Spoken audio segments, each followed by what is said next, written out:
ఒక ఊర్లో చిన్న బాబు ఉన్నాడు. ఆ బాబు పేరు థామస్. థామస్ ఒక రోజు స్కూల్ నుంచి వస్తూ ఒక లెటర్ తీసుకుని వచ్చాడు.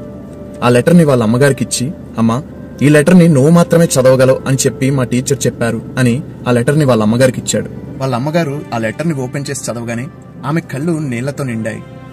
అమ్మ, ఏమైంది? లెటర్ ని పైకి చదువు అని థామస్ అడిగాడు. ఆవిడ ఇలా చదివింది: మీ అబ్బాయి చాలా తెలివైనవాడు.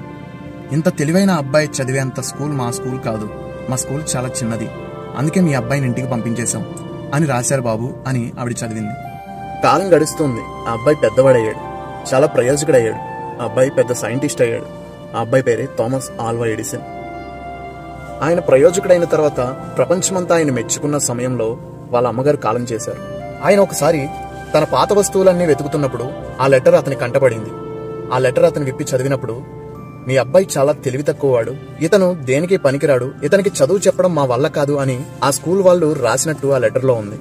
అది చదవగానే థామస్ కి ఏడుపొచ్చింది.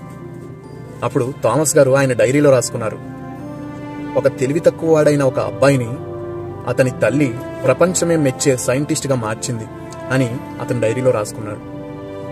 ఇలాగే మన జీవితంలో కూడా ఎదురవచ్చు. మన పిల్లల్ని ఎన్నిసార్లు ఎంతమంది క్రిటిసైజ్ చేసినా మనం మాత్రం వాళ్ళని ప్రయోజకులుగా చూడాలి.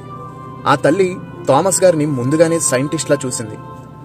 లోకమంతా ఆయన్ని పనికిరాని వాడిగా చూసినా ఆ తల్లి మాత్రం అతన్ని ప్రయోజకుడిగా చూసి ప్రయోజకునిగా చేసింది. మనం కూడా మన పిల్లలు కృంగిపోయినప్పుడు వారికి వెన్నెముకగా ఉండాలి, వారి తోడుగా మనం ఉండాలి. వాళ్ళు ఓడిపోయినప్పుడు వాళ్ళ ఓటమిని గుర్తు చేసేవారిగా మనం ఉండకూడదు. వాళ్ళు భవిష్యత్తులో ఎంత విజయం సాధిస్తారో ఆ విషయాన్ని మనం గుర్తు చేసేవారిగా ఉండాలి, వాళ్ళని ప్రోత్సహించాలి. ఈ విధంగా మనం చేస్తే వాళ్ళని ఎంతో ప్రయోజకులుగా చేసిన వాళ్ళం అవుతాం. దయచేసి వీడియోని అందరికీ షేర్ చేయండి.